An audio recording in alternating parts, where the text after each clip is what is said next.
meeting to order. Oh, here we go. Notice is hereby given of a regular meeting of the Board of Directors of the District to be held at 105 Port Road, Port Isabel, Texas on February 10th, 2021 at the hour of 5:30 p.m. for consideration of the business of the agenda below. This notice is posted at the office of the district on February 5th, 2021 at 11:30 a.m. in accordance with the Texas Open Meeting Act, not less than 72 hours prior to the time of said meeting. I call this meeting to order. 5:31. We'll stand for the Pledge of Allegiance. Communication. I pledge allegiance to the flag of the United States of America and to the republic for which it stands, one nation, under God, indivisible, with liberty and justice for all. Heavenly Father, we thank you for the blessings and the mercy that you show us. And Lord, as we get ready to start this meeting, we ask for your continued guidance as we go through the agenda items, so that we can make the best possible decisions for our customers. In Jesus' name we pray. Amen.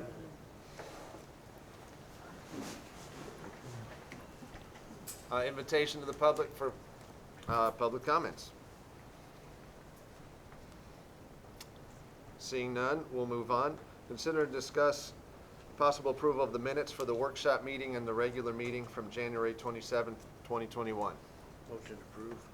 Motion on the table, second by Mr. Starkey, first by Mr. Donahue. All in favor? Aye. Aye. Number 5, presentation by Mr. Quentin Anderson with Carr Riggs and Ingram CPAs and Advisors of September 30th, 2020 financial audit for Laguna Madre Water District's financial statements. Ladies and gentlemen, I want to introduce Mr. Quentin Anderson of our CPA firm, Carr Riggs and Ingram. Hello again, another year. Yes. Thanks for coming in. I look like a paragraph to me. Got to do it when you get it. All right, appreciate the opportunity to be here. I'm here with Luciana, who worked with the finance department, Mr. Salazar, to prepare this financial report. You've got 2 documents, a bound financial report and another document that includes some recommendations that we made, that we had during the audit process. So, this could take an hour, but there's a bed on the table, so That's off the record, sir. summarize some financial. First thing I want to tell you that the finance department went the extra mile to prepare a comprehensive annual financial report. So which is it includes some additional supplemental disclosures. There's statistical information that has 10 years of history and all kinds of data. I'm going to flip you through it fast, and you study that at your leisure. But this report is going to be submitted to the German Finance Officers Association for evaluation, and hats off to them for going an extra mile for a report. So we flip into the bound report, turn to the table of contents. Yes, I got to check with my Google. Test 1 2 3. Test 1 2 3. 2. Okay, so let's go into the bound report, flip the table of contents. The extra things that are in there is a transmittal letter summarizing activity in the district over this past year, and that's written to the board and management from the finance department, the organizational chart, and principal officers. And then if you'll jump to the second page of that table of contents, and you see a statistical section. Like what you've chosen to present, because you're doing a CAFR, is some stats that show financial trends, and revenue capacity, and debt capacity, and demographic and economic information. A lot of these, and some operating information. A lot of these statistics show 10 years of history for the district, and very useful information. Some things you don't expect in a financial statement, including things like number of employees and highest utility ratepayers, highest property taxpayers, and changes in property values and monthly revenue per customer. So that extra statistical information is useful, especially useful to bond advisors and others who utilize this financial statement. Let's look at the independent auditor's report on page 13. Independent auditor's report is what you engaged us to do, and that is to audit the financial statements of the district. And it talks about the audit process and management's role and our role. And it indicates on page 14 that in our opinion the financial statements present fairly in all material respects your financial position and the changes in your financial position for the past fiscal year. And that's an unmodified report. That's what you'd be expecting as members of the board and what you'd expect from management. There's a lot of extra supplemental information included in the financial statement. Some of it is required by governmental accounting standards, and some of it's required by the state and separate TSI schedules. And you've included that information in this report as well. And then on page 15, because you're a government, the audit's being conducted in accordance with government auditing standards, and we've issued a separate report that deals with controls over financial reporting and compliance. So I'll hold off on that till the end. Next section on page 17 is what I'll use to highlight the financial information. Management's discussion and analysis gives you a narrative overview with some tables that will give us some comparative information of this year and the prior year. Let's go to page 20 and 21. Exhibit 1 and Exhibit 2. This is a consolidated presentation of the district, all of its funds combined, all of its assets and liabilities combined. Exhibit 1, statement of net position. Shows you fairly comparable total asset balances at 101 million compared to the prior year. Current assets nearly 20 million and capital assets at $80 million. Your long-term liabilities approximately 32 million at 31.9. There's been a reduction in long-term liabilities. You make payments on your long-term debt, and there's a change, decline in the net pension obligation as well. So when you compare assets to liabilities, the difference is net position. And your net position grew from $68.4 million in the prior year to $69.2 million.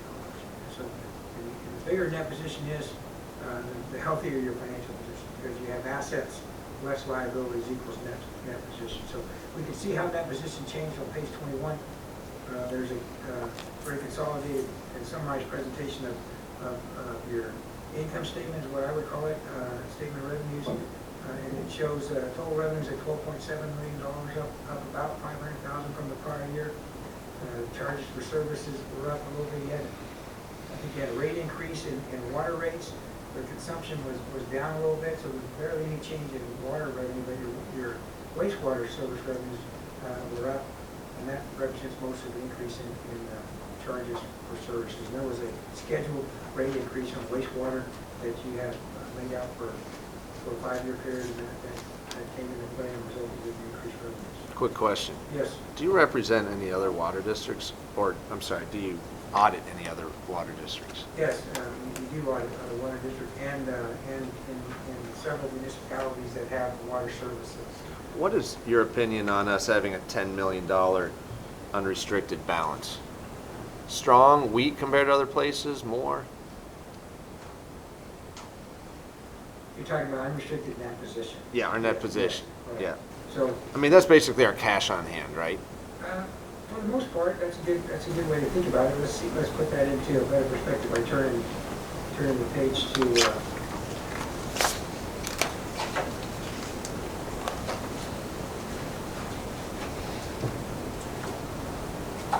page 33. It might be quite as easy to see, but you've got cash and certificates of deposit, and then most of that unrestricted net position is also reflected in fund balance. And I would probably look closer at what your fund balance is when you answer the question, how adequate is your fund balance? And if you look at page 33, and you see in the general fund, which is your primary budgetary fund, you've got a fund balance of $8,319,000. If you follow me? Yep, I see it. Right, so you say, it seems like a lot of money. That's represented in cash and certificates of deposit and restricted cash. But how much money is that? Turn the page to page 35. When you look at, you have $8.2 million in fund balance and annual expenses of about $8.6 million. That's almost 12 months of reserves. That's a big reserve, right? That's how I'd answer that question. But how much do you need? When you look at that amount of fund balance, the question you have to answer is what are we going to do with that? And you've got some capital projects that you've been funding, as well as some transfers that you need to make to the debt service fund. So you look at page 35, down at the bottom, and you'll see some transfers that are going into the debt service fund and the capital projects fund. And so, in fact, you'll see $1,964,180. You see that? Mm-hmm. Okay, so out of your general fund balance, you transferred $1.6 million over to capital projects, right? Mm-hmm. And you transferred another $337,000 over to debt service. And so you can't really compare the annual operating budget standalone at $8.6 million without considering the fact that you sent another $2 million out of the fund. So I would answer the question of whether $10 million in unrestricted net position is a lot by saying, what is your annual operating budget, and what is your future capital project budget? I noticed, the financial stage will show that you guys had an election and approved another $26 million in debt for future projects, right? If that's going to pay for everything, you have a lot of fund balance.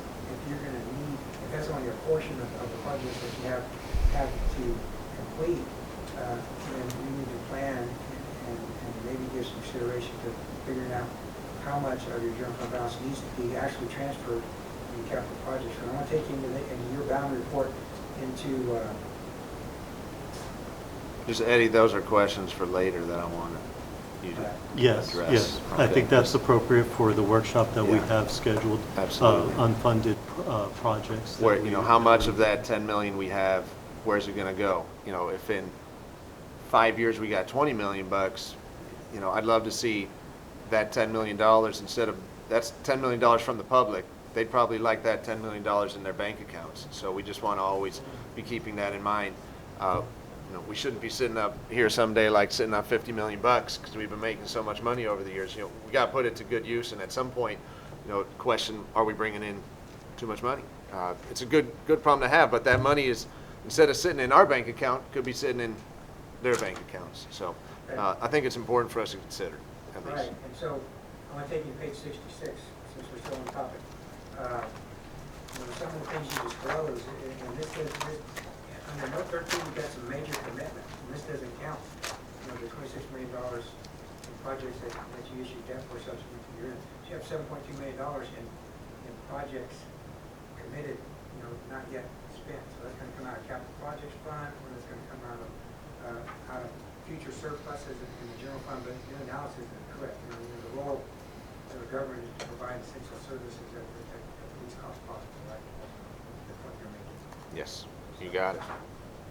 So Eddie, when we have that workshop, I'd love to see hey, this is where we see our, and maybe I'm sure you've already prepared this, this is where we see our fund balance being this year, next year, 5 years, just so that we get some sort of sense of this is all we got to pay, this is what our fund balance is going to look like. We clearly don't want to put ourselves in a bad situation, but it's a bad situation to have way too much of the public's money just as much as if we're on the other side of it where we're not properly funded. So let's talk about that when the time comes. Yes. Thanks. And this looks great, by the way. I don't want to make it seem like you haven't done your job. Great report, and that's exactly what he's saying. And some of the information that he's compiled for this report this year, because it's a gap, we go to page 98 and 99 and say, what has our fund balance been? There's a 10-year chart of what your net position has been. Hasn't grown that substantially over 10 years, but look at fund balance on page 100. And there's been times in years past where your fund balance was substantially higher than the present fund balance. But the tables that finance has pulled together, I think they're going to come in very useful for your workshop for the purpose of making the analysis that you're talking about. So Good. they give you some historical trends that you might not have otherwise had fairly available to you. So I'm back to page 20 and 21, and we started looking at revenues and expenditures on page 21 and flipped to the question on unrestricted net position, and that was a good topic. Your net position again grew from 68 million to 69 million. It grew by $800,000, and that's reflected on page 21. You take a look at total revenues, and they're about $500,000 higher, as I mentioned, compared to the prior year. And total expenses pretty comparable at 11.9 million compared to 12 million in the previous year. So the net position grew by that $800,000. So the last schedule, I want to take a look at page 23. And that's a presentation just on the general fund. We're talking about budgetary, your primary budgeting fund being the general fund. And there's a recap of revenues and expenses. We saw that water services pretty comparable to the prior year. The rate went up, but consumption was down slightly. And the wastewater services were the increase. And that was the scheduled and planned rate increase because you're building some surplus funds for future capital projects. And so you see the difference between revenue and expenses was $2.5 million. we transferred almost $2 million. We saw that in the other schedule, 1.6 with the capital projects, 300,000 with the debt service. So the general fund balance changed by $500,000. You've got a lot of other schedules in the financial statements that give you breakdowns of capital assets and changes in projects. You also have some schedules that show you your changes in long-term debt. Let's go to long-term debt on page 55. There's a detailed description of your bonds payable and notes payable. And on page 56, a recap of changes in long-term liabilities. Notice that there are no new debt. You just have payments on your notes, payments on your bonds. So you didn't have any additional borrowing. Although subsequent to year-end, the voters approved the $26 million bond issuance, and that is not reflected in the financial statements. That's for future periods.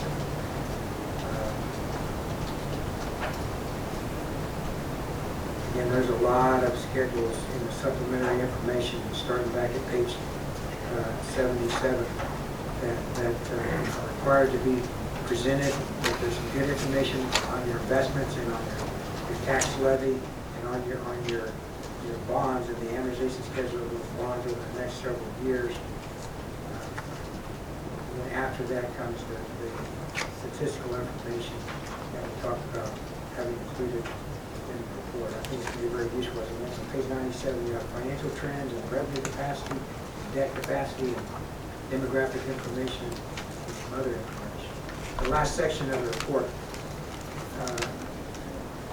after all of those schedules, is the compliance section on page 119. And as I mentioned, when we looked at the independent auditor's report, we said because you're a government and we're compliant with government auditing standards, we issued a report on controls over financial reporting and compliance.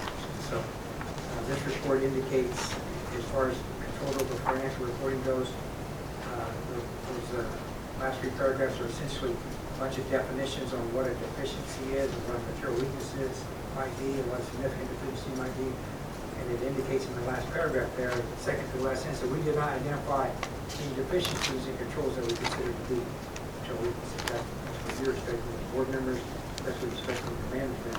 And on page 122, step into the compliance issues, our test of the last sentence of first paragraph says, results of our test disclose no instances of non-compliance, other matters that are required to be reported under government auditing standards.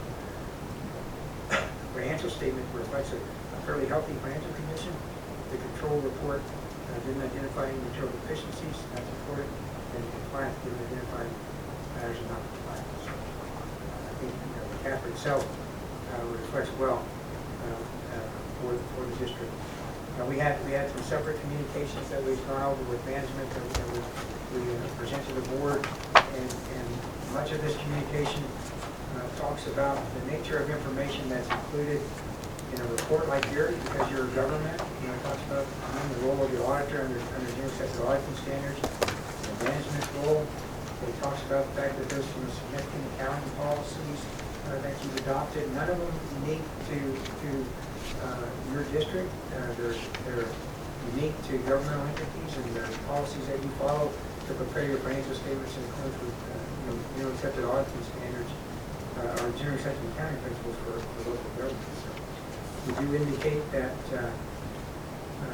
on page 7, all the adjustments that were required to the financial statements were adjustments that were identified by the financial department, so there were no separate audit adjustments, and that's good for you to know as well. On page 8, we didn't come across any matters that we considered to be fraud or illegal acts during the audit process. We have to communicate that directly to you, and so none of those instances were identified during the audit process. Page 10, it's kind of a common sense disclosure that there's a lot of estimates in the financial statements, like your adjustments on depreciation, allowance for doubtful accounts, obviously you have some net pension liabilities, a big estimate calculated by an actuary. There's nothing unique to the water district. It's unique to governments. We have similar type disclosures in other documents.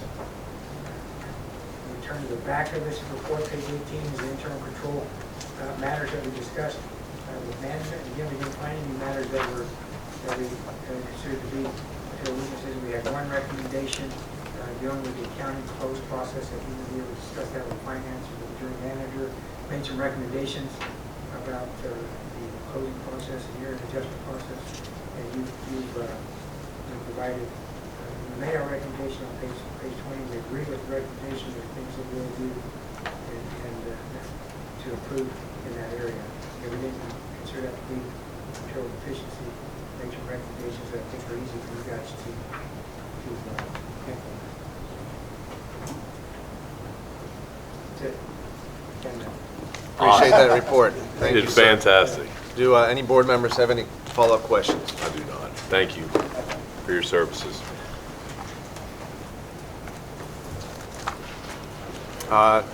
Notwithstanding any other questions, we'll move on to agenda item 6. Consider and discuss for possible approval the financial audit report of Laguna Madre Water District's financial statements for the fiscal year ended September 30th, 2020. So moved. Motion. Second. Motion by Mr. Starkey, second by Mr. Donahue. All in favor? Aye. Aye. Item 7. General Manager's Report. Thank you, gentlemen. Appreciate it. Thank you. Just want to remind the board, next weekend, the 20th, we have that workshop at 8:30 in the morning, so we can cover all the financial information that we need. Did you forget? Yeah, I just signed up for another thing yesterday. Tell me the date again, please. 20th, right? The 20th. We'll be fine. You'll be here. I'll be here. No, I just have to drive straight to Wesson. There's a lot of information. Okay. Oh, yeah. Yeah, absolutely. Good. Thank Nothing you. else? Thank you, Carlos. Appreciate it. Thank you for, Wow, that was quick. thank you for making sure we had a solid audit report, and thank you, Eddie, as well, for making sure we had that. Looks very nice, and he only had good things to say.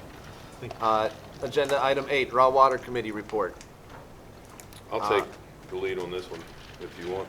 Go for it. All right, so I'd first like to just make a couple comments. I think it's important for our community to know that the idea of a water district supporting its community through providing a fair rate to its local golf course, it's not a foreign concept.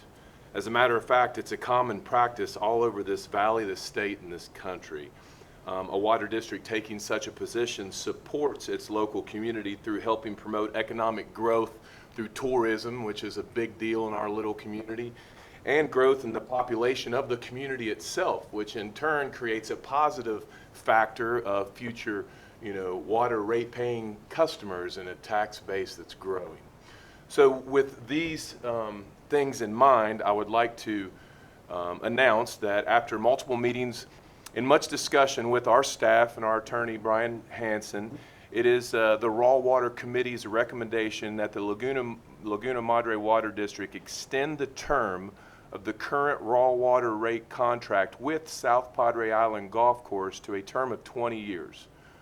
Furthermore, we recommend the district offer said client a 24-cent per 1,000-gallon rate for the first 10 years, after which the existing rate escalation scale, as outlined in our current contract, would be adopted and therefore applied in year 11 as moving forward in said agreement.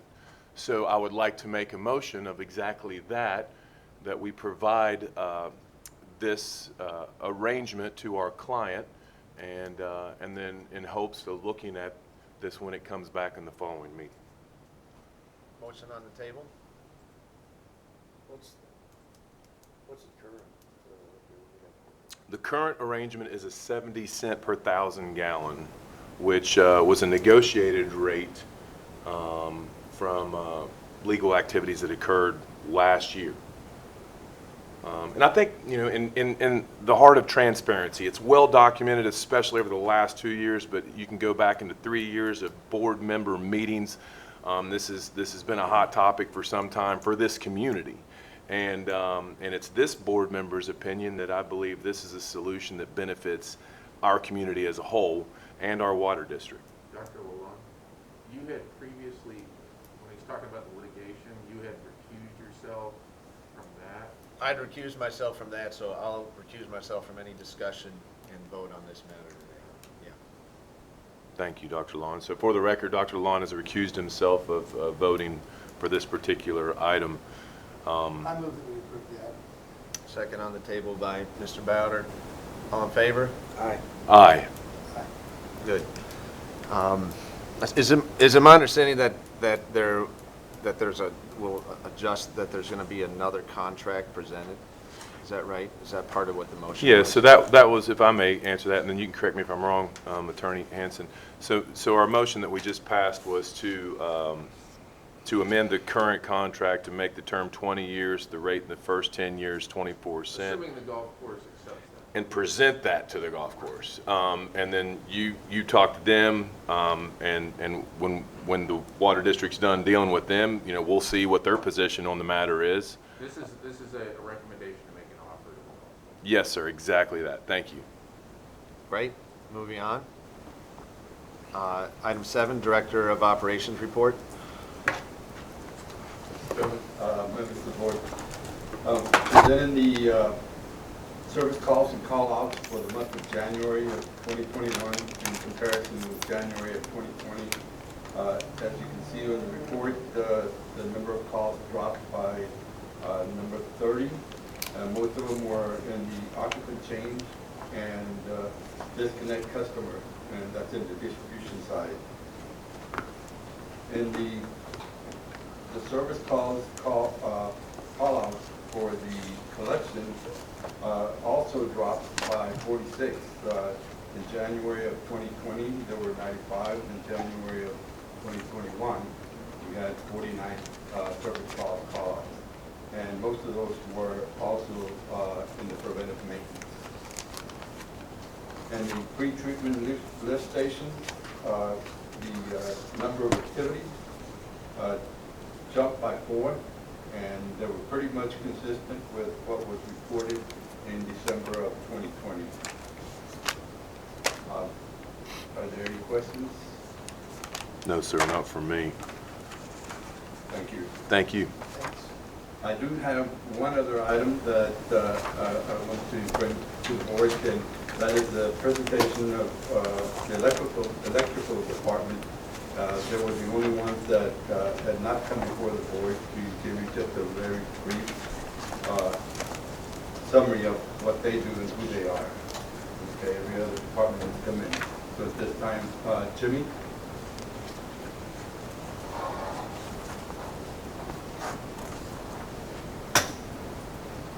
Hello.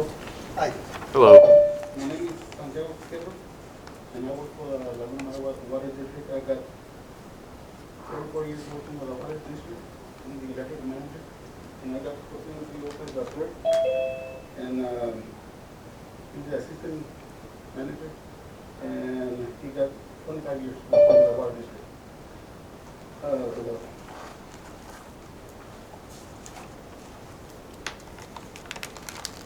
And I got 2 employees more, Daniel Gonzalez and Isidro Sandoval under electrical department. And we got a river pump station, reservoir number 4, water pump station. Then we got 5 water tanks, 1 in Portobello, 2 in South Padre Island, 1 Laguna Vista and 1 Laguna Heights. And then we got the lab and the construction shop. And then we have 2 water plants, 1 in Portobello and 1 in Laguna Vista. And then we have 4 wastewater plants, treatment plants. 1 in Portobello, 2 in South Padre Island, and 1 Laguna Vista. And then we have 32 lift stations, like 5 in Laguna Vista, 2 in Laguna Heights, 16 in Portobello, 9 in South Padre Island. And then we got the main office, the new truck barn, and this facility right here on the side. We troubleshoot everything, all these breaks, right? We troubleshoot motors, VFD, duplex, alternators, starters, oil, relay, rotor floats, AC, lights, running electrical wires, wire for the Cat 5, installing cameras, We are installing new LED lights all over the district. And I think that's it. Thank Do you you for feel your like you're fully presentation. staffed? Are you fully staffed according to what your needs are with 4 employees? We're doing it right, but we can hire one more, but we're doing it. Okay. Yeah. On the long run, I guess we're gonna need some more employees, one more, I guess. Thank you for your 34 presentation. years, that's a long time. And Appreciate 25 you. as well. Thank you 25, both. yeah. Thank you, gentlemen. Going to 35 and we're going to 25. this Yeah, year. that's a great commitment. Yeah, I started with the collection, right? And before then, collection was collection new stations, right? And I was doing electrical. Then I went to construction, and now 15 years in electrical. Wow. Thank you for your Seen it service, all both change a of lot over 35 years. Thank you. you. Mr. Galvan used to bring water to the district with a bucket back then. That concludes the reporting for the operations division. Thank you, sir. Thank you very Thank you. much. District Engineers Report. Item 10.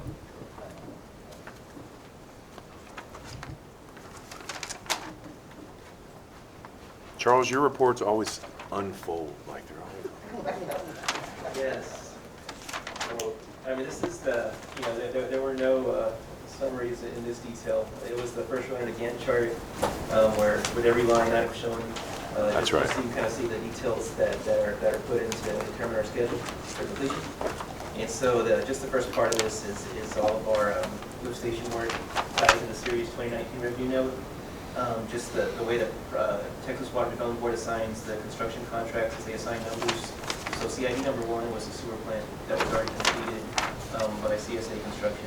And then CID number 2 is the contract we've already awarded to Southern Trenchless, which is lift station 1 and 37, which are both in Laguna Vista. And then we've added the Port Isabel plant lift station and lift station 2 by change order. And so, you know, that current, they're still in submittals, trying to get their approvals wrapped up. We're pretty close to, you know, being at that point where they can start releasing material. And kind of a compressed schedule has them finishing up by August. So we've asked them to see how they can, you know, stay on schedule and prevent any further delays or explain what they can recover, since we were looking at a contract time completion around June or July 8th, final completion. So they got it's going to be pretty tight to meet that schedule. But that's where their contract is sitting right now. Did you put this together after we asked for it at the last meeting? Yes. Okay, great. Thank you. This was a lot of work, huh? Yes. Yeah. Yeah. Luckily, you know, I had some go-by schedules, and then I just kind of adjust them to the current time where we're at. If we go into page 3, you'll see a CID number 2, and that's the lift station project that Lisa Nichols is working on. We're at 100% design, and, you know, we're getting it through the final approvals for the Texas Water Development Board's securing easements, so we can put that out for bid. And so that's really going to be the remaining job project on the list. And, you know, I mean, there are some projects, you know, being that the budget is pretty high, there's probably 2 or 3 sites we're going to have to defer or have as bid alternates, and maybe proceed them in the budget. But that budget amendment is going to be on the agenda for the next meeting. Okay. To try to get our base bid for pretty much all the remaining sites except lift station 15, 35, and at lift station 25, the force main is looking like it's where to keep it in the budget request, and the lift station itself will get deferred, you know, just do budget resolutions. But that's where the contract is sitting right now, and we're looking at having that work finalized, the construction being completed around August of 2022. And that's everything being completed by August 2022? Yeah, that would finish out our revenue note for the lift stations. Okay. And then we'll go through the capital project for the future lift station sites on the 20th. Perfect. Well You done. shared this with Friesen Nichols? Yes. I'm trying to remember if I did. I did send it to them. Good. I mean, we are paying Friesen Nichols a lot of money as a district, and so I don't think it's unfair for us to expect them to meet our time expectation, yeah. Yes, thank you. Yeah, and they actually are maintaining schedules in this matter as well, so it's, this is a combined effort. I would hope so, because Wonderful. every meeting we have to pay them more money to do things like that, so they Yes, yes. better be keeping track of it. Right, and considering the amount, I would think on budget, what do we have, I think we're at 6 million. So, it's quite a bit over budget, so we've got to decide how much we're going to do and how much we're just going to defer for later. So that's kind of, I'll just start talking numbers here in the next couple of weeks. That won't be discussed in our 20th meeting though, right? We're just, Well, I suppose it will be. can we Yes. bring that It's up? part of the February Yeah, 20th discussion. Yes, good. yeah, I think it's necessary. We need to have that discussion. Of course. Yeah, being over budget by that sum and then talking about, what we're going to defer and why, what's Yes. going to make the cut and not. Okay, great. Thank you. Yeah, and the next part is just the water projects. The clarifier that's already under construction. It's also part of the eligible work for the to be committed to a tax bond issuance. And they're in the process of doing some mills, those lights here in Port Isabel around mid-July, and they should be wrapped up by December 3rd with all the new clarifiers finalized and working condition here in the water plant. And then with our chlorine dioxide, we've already improved our disinfection. And so at least be at that stage by the end of the year, with being able to get that plant up to about 2.9. Great. Just because I don't know the best place to do it in here, there have been some questions directed at me about what they call overflowing sewers on Whooping Crane over in Laguna Vista. Are you familiar with that? And what would you say about it? Yeah, definitely. The ultimate point of the collection system is to prevent those sanitary sewer overflows. Uh-huh. And I'm not aware of any reports on the crane. Okay. But typically it would be our wastewater collection department going out there and unclogging. Being that by gravity that would flow all the way down to that site on Ocelot, the lift station 37, where we have our project sign on it. Yeah. So what I have seen, and some people brought me some pictures, is like standing water where it's all the way up to the top, where you can just look in the sewer and see, and they're like, look, there's dead fish in there, right? Because it had floated all the way up to the top, and this wasn't like during a rain event. Oh, This was. You're not talking sewer, you're talking drain. Yeah, so I'm sorry, did I say sewer? Yeah. That's the In my mind, that big drain is. Yeah. That's what I mean. Yeah, there's that storm drainage process. Sorry. That's what it is. Yes, yeah. So the fish kills will make sense maybe. So what? Yeah. I mean, if you're could- familiar with that a little Yeah, bit. so and there- Yeah, we I can mean, jump in. Okay, jump in. Tell me So about it. it is a storm drain, and it was the original engineering of the original developer that put in those lakes, and so as the existing developer puts in, they're addressing those the best they can, but those things float. So as Emerald Lake, Arcos Gardens Lake fluctuate in their height, and correct me if I'm wrong here, David, you're the Well, historian all of of that the, area. all the drains that we have out there in that area Yeah. are all wet drains. Wet So drains, they're thank you. all constantly, they have water that helps them, they filter certainly and then they overspill Mhm. lakes. But if they fill too much, the lakes fill too much, and it comes out the drain. So that can happen. So if we So what's the overfill, solution to that? Don't know that. Uh-huh. Is that, but that's not a solution for the water? No, No. water district's No. not addressed that. Yeah. no, that is, the water Well, district's then doing a that's great one job. less There's- problem you gotta worry about. Yeah. I'm glad There's drainage no is very well. sewage leakage in Yes. the Gulf, yeah. Did I say sewage? I'm sorry. I'm Yeah, sorry for yeah. confusing Carlos everybody. broke into a cold sweat. Gosh, you'd think I've been on this board for a couple of years or something. Jeepers. Okay, good. I guess I'll talk to whoever's building out there and tell them to get with the program. Yeah. All right.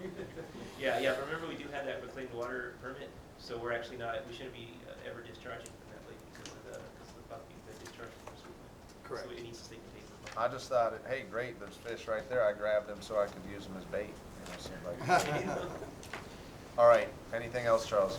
Yeah, just the last one is the valve install at Wesacha. They're fabricating material as we speak. They should be on site on 15th and be out here the first week of March with a working outstream valve there at Tango Wesacha. Cool. So Good. our skate is pretty much getting wrapped up as well. So.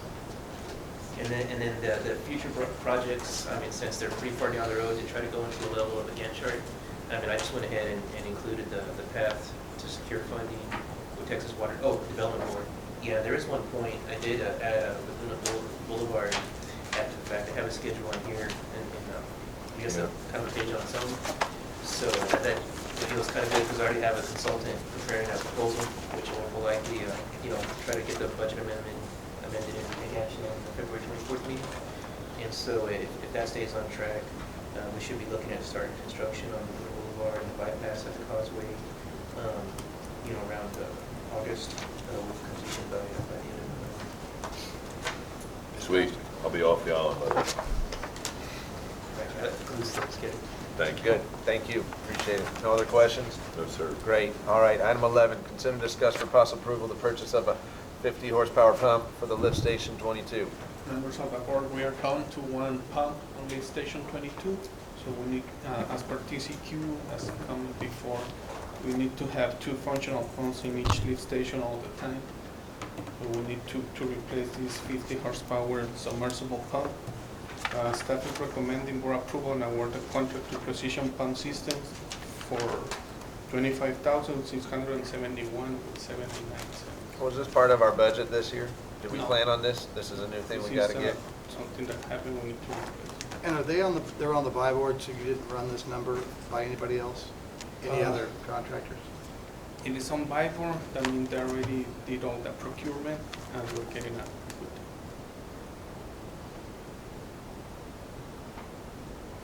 I don't have any questions. I'll make a motion to approve. Motion by Mr. Stark. Second. Second by, we'll put Mr. Bowder on this one. All in favor? Aye. Aye, motion is approved. Item agenda 12, consider and discuss possible approval for the financial reports for November 2020.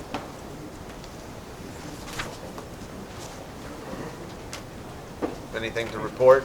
No, I Mr. don't have Salazar? anything, I don't have anything remarkable about this. Pretty much revenues are as expected, and so are the expenditures. Unless you have any questions. It's the best report of the night. Orlando, you getting ready to lose? Is this an acknowledge or a motion to approve? I motion to approve. Mr. Starkey motions to approve.